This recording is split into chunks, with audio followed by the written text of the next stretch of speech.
Heritage Baptist College. I'm Professor Jerry Spillman. It's the Tabernacle and Temple class tonight. We stopped our lesson on page 5 last week, just ready to go to page number 6. We finished a short discourse about the tabernacle, and we're going to take up the first page about the temple on page number 6 tonight. Page 6.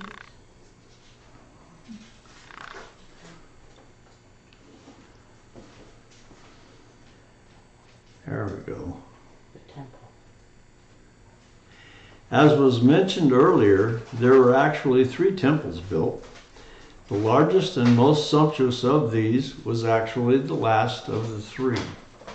It was a lavish structure built by King Herod to pacify the Jews.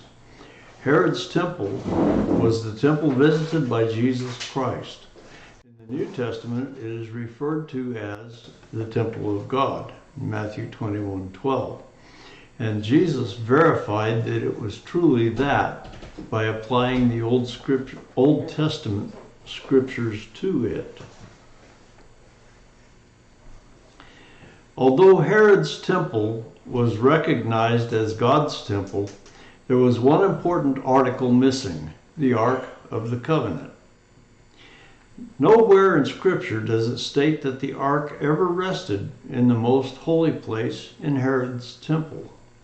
In fact, the last time we hear about the Ark in the Bible was when it was installed in its proper place in Solomon's temple, some 5 centuries before the time of Herod. And he refers us to 2 Chronicles 35, verse 3.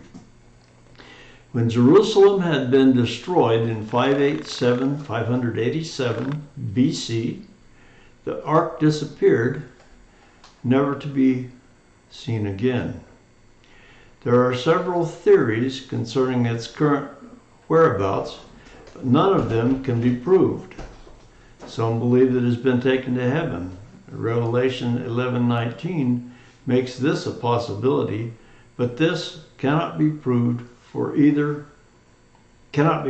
either for 2 reasons. One, the passage in the Revelation, by context, could easily have been referring to a time before the existence of the ark on earth, not after its disappearance.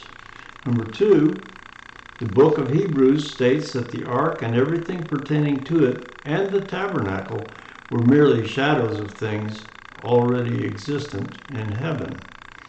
Hebrews 8:5 says, "Who serve unto the example and shadow of heavenly things, as Moses was admonished of God when he was about to make the tabernacle for, see, saith he, that thou make all things according to the pattern showed to thee in the mount."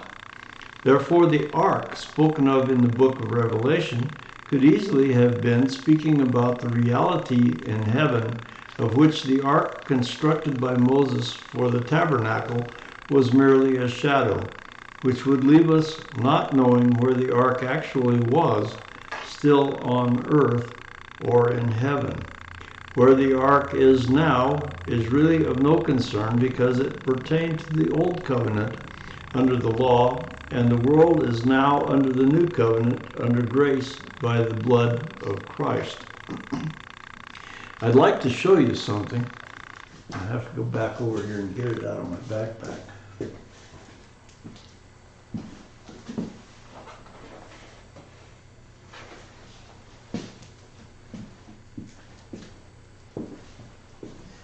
I have here a pamphlet that is written by a gentleman named Jerry Church, J.R. Church, who was a televangelist in Texas.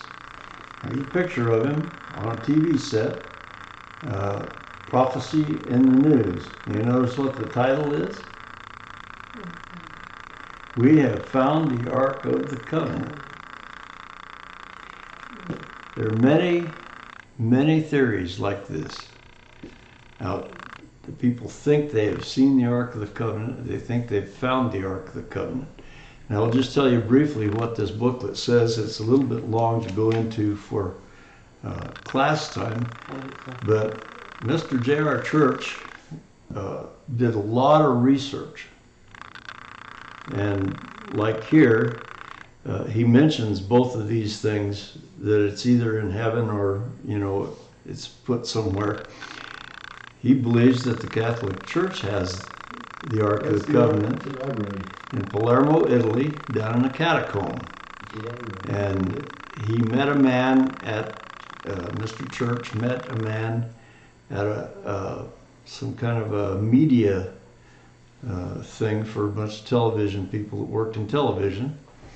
And this gentleman had worked in that particular catacomb as a monk in a monastery, taking care of historical artifacts. I won't go into it very deeply, but he presents this as a theory that it may be there, because he has not laid eyes on it, and you and I can't go there. We would not be allowed in those catacombs because it's controlled by the Catholic Church. But this gentleman, now this tract I've had for 50 years. Jerry Church is dead. If you look up the Prophecy in the News website, they do have a website still, and you may be able to find some information about this in here and some of his research into these kinds of things. He isn't handing this out saying, you know, this is exactly where it is and this is exactly what we've found, but he spells out the theories of how it got there, how it happened to get there. But since it disappeared from Solomon's temple, nobody really knows, has ever documented at least, where it is. But I thought I'd just mention that to you. He is not the only person who has a theory about where the Ark of the Covenant is. And as we've seen two others right here in front of us. But as it says here, at this point in our study, it's of no concern right now because it pertained to the Old Covenant under the law, and the world is now under the New Covenant under grace by the blood of Christ. And if you take our class on Revelation, you'll find there are some other things related to the Ark of the Covenant that you'll read about.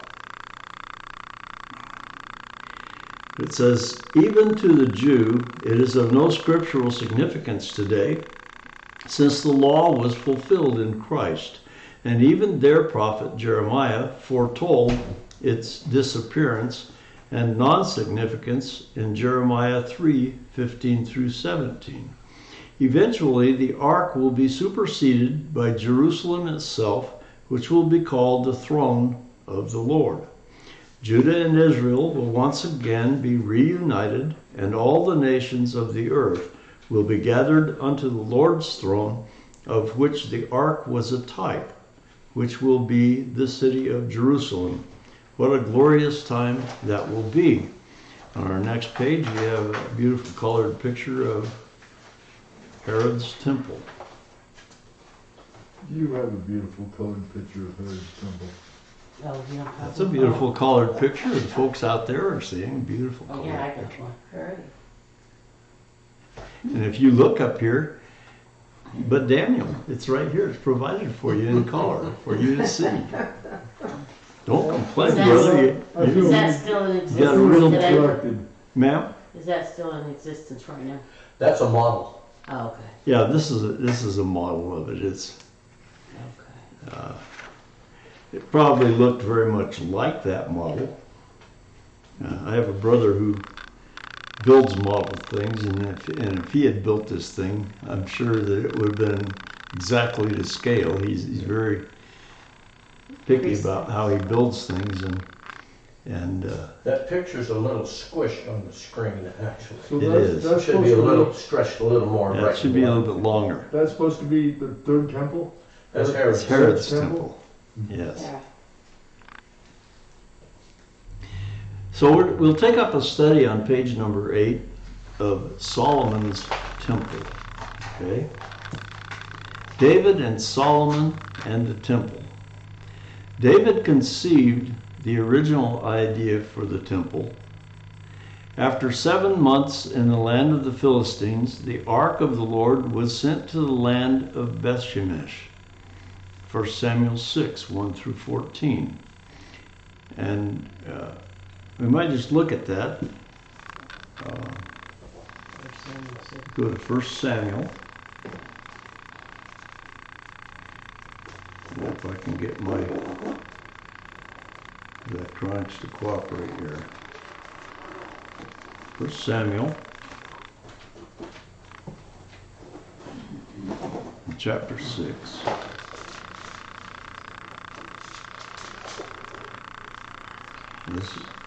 Just look at beginning at verse number 1. It says, "Now there was a certain man of Ramathaim Zophim." You in First Samuel? What a name, huh? Are you in First Samuel, Jerry?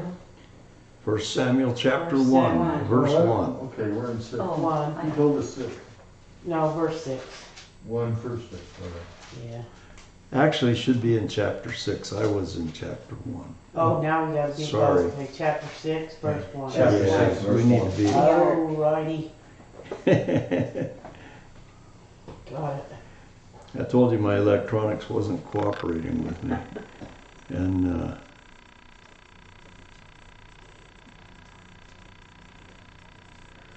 we'll get this right. Come on here. There we go. "And the ark of the Lord was in the country of the Philistines 7 months. And the Philistines called for the priests and the diviners, saying, 'What shall we do to the ark of the Lord?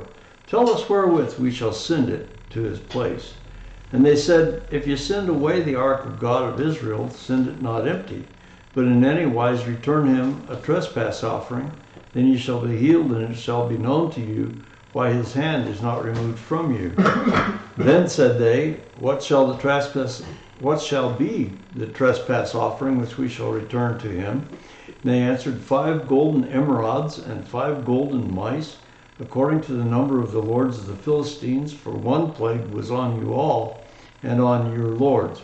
Wherefore ye shall make images of your emerods, and images of your mice, This is so that fun. mar the land, and ye shall give glory unto the God of Israel. Peradventure he will lighten his hand from off you, and from off your gods, and off your land. Wherefore then do ye harden your hearts, as the Egyptians and Pharaoh hardened their hearts? When he had wrought wonderfully among them, did they not let the people go, and they departed? Now therefore make a new cart, and take 2 milk kine, of which there hath come no yoke, and tie the kine to the cart, and bring their calves home from them, and take the ark of the Lord, and lay it upon the cart, and put the jewels of gold, which ye return him for a trespass offering, in a coffer by the side thereof, and send it away, that it may go. And see if it goeth up by the way of his own coast to Bethshemesh, when he hath done us this great evil. But if not, then we shall know that it is not his hand that smote us. It was a chance that happened to us." In verse 10 he says, "And the men did so, and took 2 milk kine, and tied them to the cart, and shut up their calves at home." Milk cows is what he's talking about here, okay? When they talk about kine, they're talking about cows. And verse 11, "And they laid the ark of the Lord upon the cart, and the coffer with the mice of gold, and the images of their emerods. And the kine took the straight way to the way of Bethshemesh, and went along the highway, lowing as they went, and turned not aside to the right hand or to the left. And the lords of the Philistines went after them unto the border of Bethshemesh. And they of Bethshemesh were reaping their wheat harvest in the valley. And they lifted up their eyes and saw the ark, and rejoiced to see it.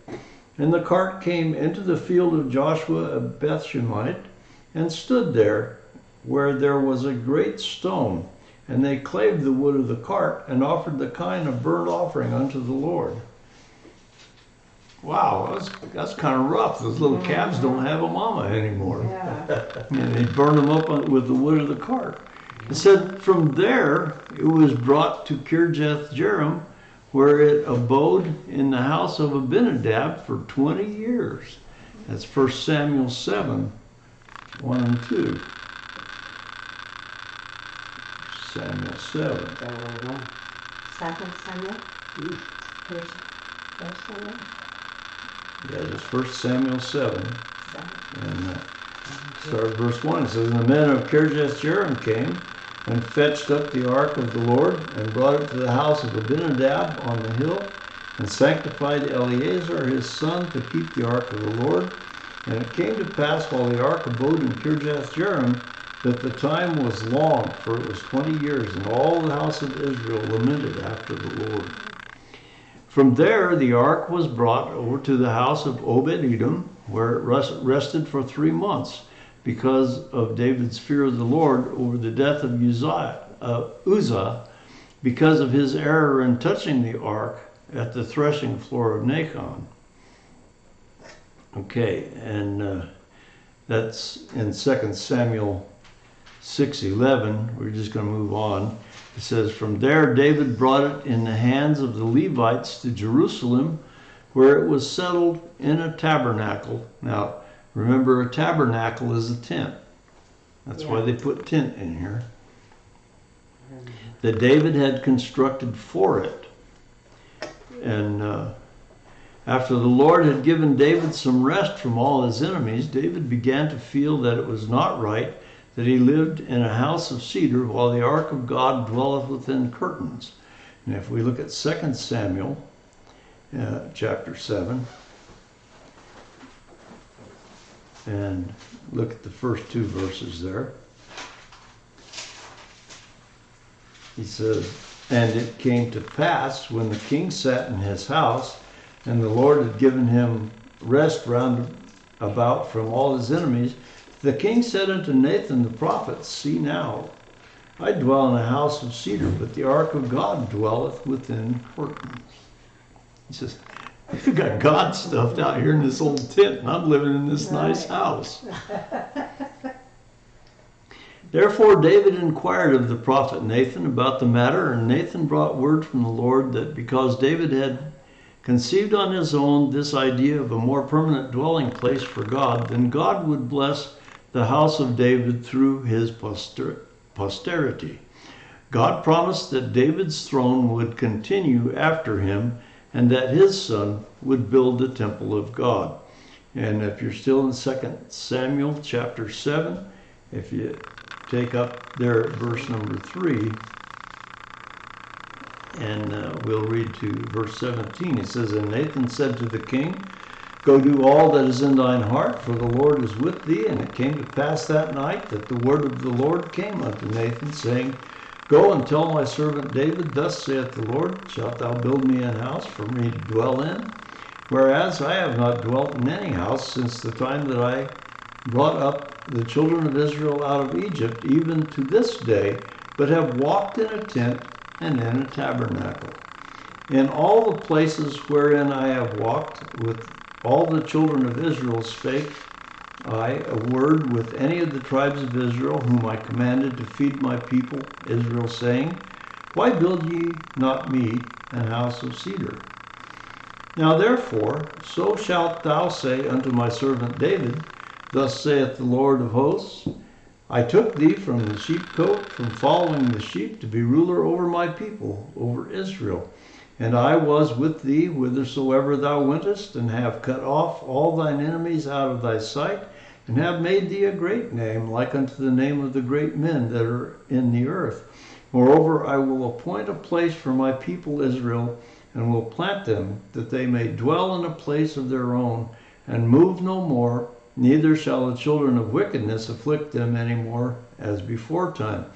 And as since the time that I commanded judges to be over my people Israel, and have caused thee to rest from all thine enemies, also the Lord telleth thee that he will make thee an house. And when thy days be fulfilled, and thou shalt sleep with thy fathers, I will set up thy seed after thee, which shall proceed out of thy bowels, and I will establish his kingdom. Pardon me. He shall build an house for my name, and I will establish the throne of his kingdom forever. Speaking of David here. And it says, I will be his father, and he shall be my son. If he commit iniquity, I will chasten him with the rod of men, and with the stripes of the children of men. But my mercy shall not depart away from him, as I took it from Saul, whom I put away before thee. And thine house and thy kingdom shall be established forever before thee. Thy throne shall be established forever.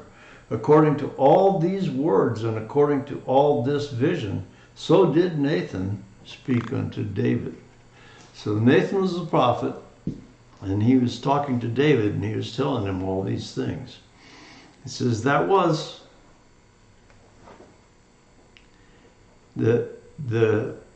I'll read that part of that last sentence. Said God promised David's throne would continue after him, and that his son would build the temple of God. That was, however, the one catch. David would not build the temple that he conceived of. That job would be given to his son Solomon. David was a man of war and blood, not of peace. Therefore, it would be left to his son, who would have peace round about, to build the temple. So now we've got the people settled in Jerusalem, and they're peaceful. Note, it says the passage referred to in 2 Samuel chapter 7, we just read, also contained prophecies concerning Christ. Solomon was the one in sight when referring to the building of the temple and the immediate continuation of the throne of David. However, in verses 12 and 13, the view to the eternal kingdom and king that will spring from the line of David has to be referring to his eventual seed, Jesus Christ, the only one who will have an eternal kingdom. Mm-hmm. This can be seen by the statements in Hebrews 1, 5, and 8. Let's look at Hebrews chapter 1.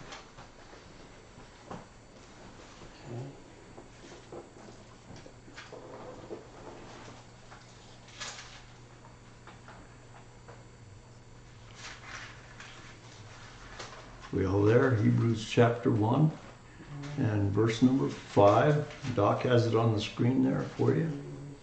It says, For unto which of the angels said he at any time, Thou art my son, this day have I begotten thee? And again, I will be to him a father, and he shall be to me a son. And verse number 8.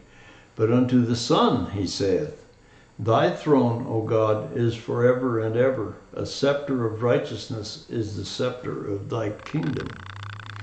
Not only did David conceive of the temple, he also began gathering materials for the building of it and its contents. And if you get to 2 Samuel chapter 8 and 1 Chronicles 22 verses 2 through 5, he tells about how he went about contacting the various kings around and getting materials together. This, however, was all that David had to do with the temple. David didn't have anything to do with the building of the temple. God said he was a bloody man, he can't do that. But Solomon would. So David says, well, I'll take care of some of the logistics. I'll go out there and I'll get all the wood stacked up from the cedars of Lebanon, and I'll go get the silversmiths and get them busy. You know, maybe they can get ready to make parts and build things. But it says he conceived of it and gathered materials for it, but he was not allowed to build it. In fact, he never saw it with the eye of flesh at all, but only with the eye of flesh. Faith, excuse me. That's my thing. I usually put a knot in where it doesn't belong and leave a knot out where it does belong. Sounds like a naughty. Yeah, it's a naughty problem.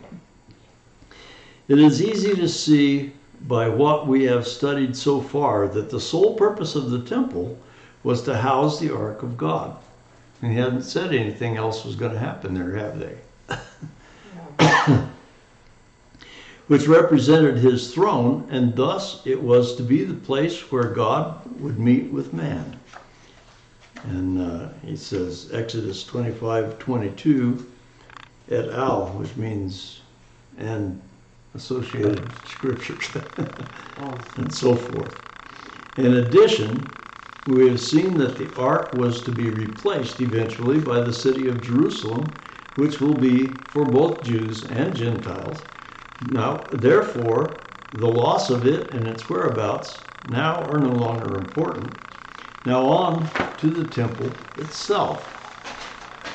So we're going to start talking about, on page 9, about the site of the temple. Jerusalem was built on 2 hills, and eventually it was expanded to 4 hills, but the temple was built on the easternmost of these, known as Mount Moriah, also known as Mount Zion. And sometimes you'll see it called one thing or you'll see it called the other, but it's the same place. The city of the great king. Yes. The area at the top of the hill, slightly to the side of the peak, is where the Holy of Holies was to be located. That spot is generally believed to be the place where David built his altar after the plague of 1 Chronicles chapter 21, in which the Lord had destroyed 70,000 men because of the sin of David in numbering Israel. Remember, the Lord was unhappy because he numbered the children of Israel. He counted them. It says, the angel of the Lord had been dispatched to destroy Jerusalem, and the Lord stayed the angel's hand at the threshing floor of Ornan, who also was known as Araunah. There David saw the angel stand between the earth and the heaven, having a drawn sword in his hand stretched out over Jerusalem. Now, how would you like to see a sight like that? Have the Lord standing over Salt Lake City with a huge sword in his hand? You might have a little fear in your right. I'd say that big knife can reach out a long ways and cut pretty deep, couldn't it? Yeah. He referred us to 1 Chronicles 21:16 there. He says, in obedience to the angel of the Lord, David then built an altar and sacrificed unto the Lord, and the Lord accepted those sacrifices and told the angel to put up his sword again into the sheath thereof. It's unusual that God disarmed one of his angels. Upon that spot, years later, David's son Solomon would build God's temple. Traditionally, this spot is also believed to be the same spot where Abraham was told to sacrifice Isaac. Genesis 2, verse 22. Genesis 22, 22, Genesis 2. verse 2. That's my naughty problem, Pompey. 2. And that's K-N-O-T-T. Yes. Yeah. And where Abraham proved his faith by telling Isaac that the Lord would provide himself a lamb for a burnt offering. Genesis 22, verse 8, he says, a reading of the scripture seems to suggest that this tradition is probably true. Upon this site was built the altar of burnt offering, and just to the west of it was the temple building. So you see Solomon's temple here. It's another one of these models, and it's called Schick's model. Apparently the man who put it together. And it's not sitting east and west, so we can't really tell what direction was what. But if you look at it from the top, I think the Holy of Holies was probably up in this area. It looks like the temple is setting this way. Yeah, Instead of the that. entryway is down here. That's the whole Temple Mount. And that's, it's sitting there. In preparation for the construction of the temple, Solomon had the entire peak of Mount Moriah leveled off, and the lower parts of the mountain built up upon immense substructures. In other words, he brought in his great big Letourneau land mowers, and he Yeah. came in there Sure, and made him a big flat spot. slaves. Remember, no dynamite, no Right. mechanical, no machines. Nope, it was all done by hand. No. Yeah. Hebrew slaves, probably. Now I'm wondering, Doc, did they let those fellas use shovels? They didn't have shovels back then. It was a flat board with a structure on it. And that's what they dug with. Oh. like an adze or a Yeah, kind of, only bigger. Pulaski. If you ever seen the Ten Commandments, Yeah. they were using that to dig the dirt. I don't remember it so many years ago. Yeah. I should It was I should just see like a it big again. board, about like that, kind of shape, and then a kind of a little triangle thing. Like on a it. hoe. Yeah, that they could. So no tools were allowed in the building of the temple. Tools were allowed in the building, but not the construction of the ark Pieces. and all of that. That all had to be done by hand. I guess it would be hand tools. Okay, and I have a question. Okay. So Solomon's temple and Herod's temple are two different temples, correct? Yeah, Solomon's temple was destroyed in 67 BC. Yeah. Is this built on the In same 63. spot his was? That one there is supposed to be Solomon's, the last, This that is- third temple that we're going to study. That's Solomon's temple. This one's Solomon's. Right. I think her question was, were they Is all it- built is it- on the same spot? Were they On the built on the same same spot. property? Yes. Yes. Okay. So Herod's is leveled out and he builds this one here. Solomon's was first. Then it was leveled off. Oh, And then Yeah. Herod's was last. oh, okay. Changes things just a little bit. There was That I Solomon's didn't temple. know.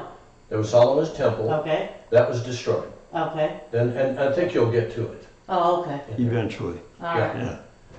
It'd be better if you read it. Yeah. Okay, so he leveled off the lower parts of the mountain and built up upon immense substructures. You ever see over here on 9th West, they're building a new building. I talked about it down by 2nd South. There used to be a pharmacy there in that corner, and they dug a great big hole over there. Yeah. And built these substructures down underneath out of concrete. And I was amazed they had a big old tractor down inside that concrete, and there wasn't any driveways going down in there. I kept wondering how they're going to get that tractor out of it. Yeah. He dug his way down. But they apparently took a crane and lifted it out or something. I don't think it's in there There's a now. crane there on site, isn't there, Jerry? Huh? Isn't there a crane there on site at that location? There might be now. There wasn't at that point, though. At that point, all it was those concrete walls and that big old tractor down in there. And you can see the same thing at the temple. Yeah. They've got it all dug out, and you can see the substructures. Yeah, because they're doing earthquake proofing and all of that Yeah. stuff down underneath. That's a 5-year Underground. project down there. They want to keep their building together in case there's a serious earthquake. Yeah. For the I think Solomon if God temple. wants to destroy that building, He'll destroy it I was anyway. gonna say, where's the faith? And Fault goes right through Utah. yeah, I know. Right along that. Okay, such an extensive rearrangement and reinforcement of the mountain was necessary because although the temple itself was not particularly huge, and if you think about this, 90 feet long by 30 feet by 45 feet. And when you think about how big our building is here, it's bigger than this temple. Yep. What's our building, 130 feet long? I think it's 129 or 130, yeah. Uh-huh. 40 feet wide. And we're 40 feet wide, but we're not any 45 feet high. No, we're about half about half that. 80 Yeah. feet. But you could just imagine if we added a story onto here, that's what we're sitting in right now is pretty close to the same Yeah. footprint that temple had, Yep. sitting on that Temple Mount. That's good. It said the area covered by it, plus the other buildings pertaining to the temple complex, probably covered some 600 feet east to west and 300 to 400 feet from north to south. And you'll see other pictures, but you see there are other things added on the sides. There were priests' quarters where they lived and places where they changed their clothing. They come from home, they had to change their clothes, and then went inside and they had to change their clothes again. Some of them, Oh. depending on what their course was, what they did. And there were little compartments. And a lot of times when you see a really nicely detailed picture of this, you can see the little compartments as they were built along the edges of the walls. And that's what they're talking about, the other buildings pertaining to the temple complex. And it says probably covered some 600 feet east to west and 300 feet from north to south. So we're talking about maybe 2 city blocks one way and a full city block the other way. Just the real estate that this temple complex was sitting on. On page Isn't that about approximately the size of our property here? Pretty close. Pretty It would close, be maybe a pretty little close. bigger. But Yeah. Yeah. That would include back in the corner, back behind where the storage sheds are, Yep. and all the way across next to the apartment buildings Yeah. across there, and Be a big rectangle. yeah, On page 10, there's a pretty good. Yeah. we're almost there. It said it stood several hundreds of feet above the city. Now, why was that? He mentioned it to us earlier. Can you remember? Why did it stand several hundreds of feet above the city? I don't know, I guess so they could see out. Because it's built on a hill. Yeah. Remember, Right. Jerusalem was originally built on 2 hills, and eventually then it was expanded on 2 more hills. But it says, some models envision a tiered front porch. If you're on page 10, Mm-hmm. there's a picture that's a little bit better detail. I think the one in your book is a little easier to see. Probably. But it says some models envision a tiered front porch as seen in this model by Joseph Doctorwitz. However, the Bible gives no indication at all about the outward appearance of this porch except its overall dimensions. Then if you look, there's a nice diagram that's provided for us just below here. It's called the Temple Complex, including Solomon's Palace. So here's the temple over here. There's a great court out around it. And then there's a middle court where Solomon's harem lived over here. And this is Solomon's Palace, as you see in the wording here. And we keep going up. There's a throne porch down here and a porch of pillars. Now you remember seeing, if you look up in your book, at that porch of pillars, you can see it. Okay. Then there is the House of Lebanon. That's down here. That's all inside. And if you look in the upper right corner up here on the diagram, sorry Doc, I'll make you run it back and forth. No problem. See these figures here? Yeah. Those are the figures we just read about. 600 feet on this side and 300 to 400 feet across that way. Okay. So we're seeing some pretty big things, but before we go all the way down, Doc, let's roll it back down just for a minute, if you would. Take a look at the footprint of this temple. And what I say by footprint is just the silhouette of where it's sitting. Take a look at that real good. So we get on page number 11, you can see another diagram that's called Solomon's Temple. Okay, coming too far. Oh, there it is. That was sitting on that spot that I pointed out to you. Look at this great tower on here. Wow. And those are the biblical dimensions. Mm-hmm. Wow. They don't show it on any of the models, They say, oh, it was a mistake. Well, if it says it was that big, it was that big. You see, bringing company home one day, old Solomon went out and got his business associates and he brought them home. And he says, this is my yard. And here's this great big old temple sitting in the middle of his yard.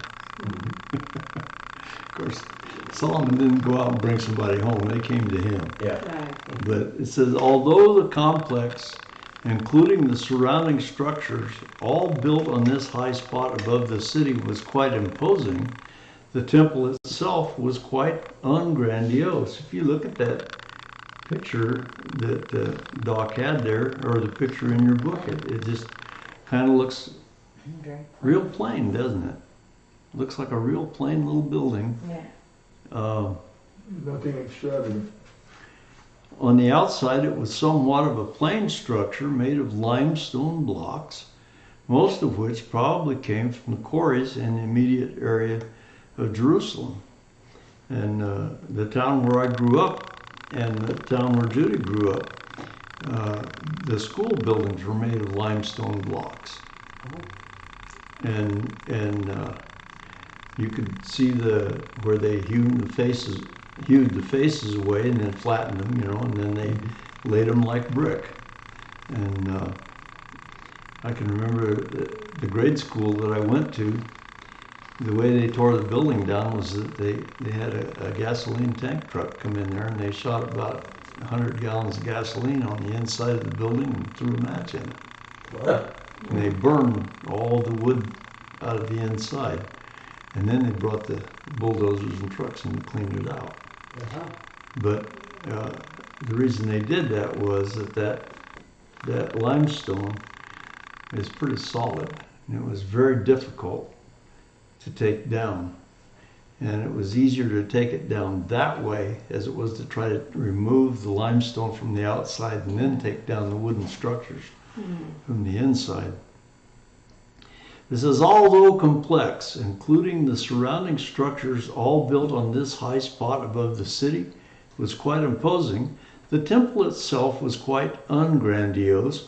On the outside, it was somewhat of a plain structure made of limestone blocks, most of which probably came from quarries in the immediate area of Jerusalem. By itself, separated from the surrounding complex, it probably would have looked somewhat like this picture that we're seeing on our right here. And it says, note, some scholars deny the existence of the front tower, this big tower that we're seeing here, and saying that the figure given in 2 Chronicles 3:4 is an error, and that the porch was probably the same height as the temple. And we're talking about a porch, this little area that's down around the edge here. Probably the same height as the temple proper, 30 cubits or 45 feet. However, there is no reason to believe this. This is the only place in the Bible that the height of the porch is given. Now, if they built the porch that high, they would have to bring, am I right, Doc? This is the porch here? No, I think they were talking about behind those two front pillars. The porch would be that right behind those two front pillars. Behind these two? And then all the way up to the top. All the way up to here. No, all the way to All the the way top up of the there. tower. The tower would be part of the front porch. Oh, okay. You went through that and then entered the holy place before you got to the Holy of Holies. Okay. It'd be like a foyer. Okay. This is the only place in the Bible that the height of the porch is given. Now you notice, if we just back up a couple lines, it says 30 cubits or 45 feet, and that's using the 18-inch cubit, or the distance from the end of this finger to the end of your elbow. Mine's a little bigger than that, but I'm bigger than those fellows were too. So, but that 30 cubits. However, there is no reason to believe this. This is the only place in the Bible the height of the porch is given. So, that's conjecture. It says, if the Bible says that the porch was 120 cubits or 180 feet high, then it was 120 cubits high. Why choose an arbitrary figure when an exact measurement is given? They do not question the other temple measurements, so why question this one? The pillars. Standing in front of the structure were two brass or bronze pillars. And if you look at your picture, they're just we're just past it. Yep. Yeah. Coming Sorry, back down. Doc, I keep getting you No, going that's okay. backwards here. It's just this thing's a little slow in reversing. These are those bronze pillars, brass pillars that they're talking about. Okay. The one on the right was named Joachim, and the one on the left was named Boaz, meaning he will establish, and fleetness of a height of 18 cubits or 27 feet each. And if you look at your book there, you can see about what 27 feet would look like right there. So note in 2 Chronicles 3:15, the height of the pillars is given as 35 cubits. Some view this as an error in the Bible. In actuality, it is just a rough measurement of the combined height of the two pillars, and when one adds the chapiter of 5 cubits to the top of each pillar, plus the chains to hold the 100 pomegranates, which were placed on the heads of the pillars, then an agreement is reached between the measurements given in 1 Kings 7:15 and those in 1 Chronicles 3:15. When they talk about chapiters, they're talking about a sort of crown that was made to set on top of some kind of a pillar. Even in the tabernacle, they had chapiters. And the tabernacle, they were made of silver. And these chains hung down and had the image of pomegranates. In the tabernacle, weren't they made of gold? The chapiters? Some things were made of silver. And Some were silver, some were. There were other things Not that sure were about made the of gold. There were many things in the temple that were both ways also. But it says, we see where they come to the agreement, so that they end up with 35 cubits here, because of the height of the chapiters and the chains, and it said to hold the 100 pomegranates, which were placed on the heads of the pillars. You see a pulpit a lot of times will have pomegranates hanging. Pastor Mullins had a walnut pulpit that someone had made for him, and it had pomegranates hanging on the corners of it. They were made of wood, of course, but symbolic of this same thing. The steps in front of the pillars was a flight of steps leading up to the temple platform, which we just saw. So go to page number 12, and we'll talk about workers for the preparation. In preparation for the building of the temple, Solomon used 3,300 foremen, 80,000 hewers of stone and wood. Can you even imagine how many people did they say were in the football stadium up here this weekend? 30,000 people. 30,000.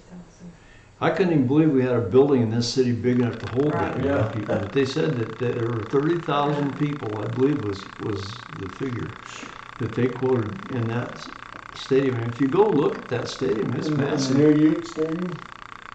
Are you talking about the Up New here Ute? on the University of Yeah, Utah, University. whatever it is called, yes. Rice-Eccles And, Stadium. Yeah. and Quite a structure.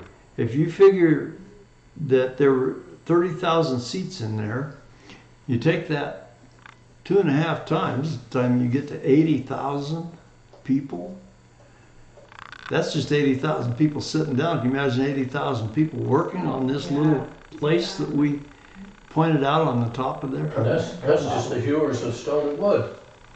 They weren't all at the temple site. They were out hewing stone and trees in other places.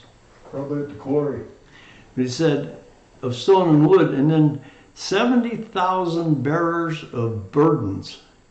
Now, we mentioned bearers of burdens in a Sunday school lesson a couple of weeks ago, and we were talking about they were rebuilding the walls of Jerusalem, and the bearers of burden had become weak because it just worked them too hard, I guess. But 70,000 bearers of burdens, those are just people that are carrying that lumber and stone and wood, or moving it in whatever manner they did. And then it says, and 10,000 Israelites. Now, I don't know why the Israelites are distinguished from the rest of the workmen, but it says 30,000 total sent to Lebanon. Okay, this is why. There were 30,000 total sent to Lebanon, 10,000 at a time for 1 month on and 2 months off. So they must have worked them really hard. Yeah. They'd work for a month. Now, can you imagine 10,000 men out there cutting trees? Whoa. 10,000 men, they were stepping over each other. There had to be a lot of leadership and a lot of organization. Sure. 3,300 foremen. Yeah, they had How that many. different crews? Well, you would Probably have- 3,300 different crews. Yeah. Oh, yeah. Yeah. Well, and 3 shifts probably too. Yeah. So, Yeah. you know.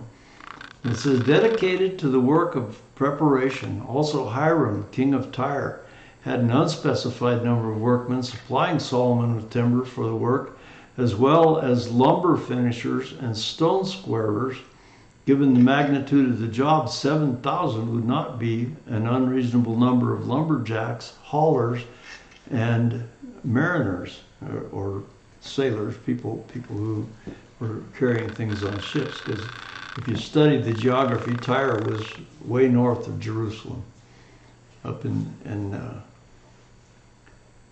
the country above there. And Hiram was contracted. You read the story in the Bible. Hiram was contracted to bring a certain amount of timber, and that wasn't even counting the Israelites that were up there doing the work.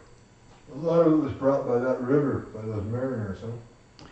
Well, they're brought on the Mediterranean Sea. Yeah, so I don't think that Jordan River was big enough to do anything No. like that. It's Might not. float one log. It's not a very big river. Maybe. They had to get them there somehow, that's the thing. So we're gonna stop right about there and pick up a review of this block here that's got all these people laid out and the totals. And I'm gonna put my little end mark right there. And I hope to see you all on page number 12 next Monday evening. Alrighty. I'll try to get on there. All right. Thank you for your attendance, and thank you for your attention tonight. Interesting. Thank you for being there. Yes.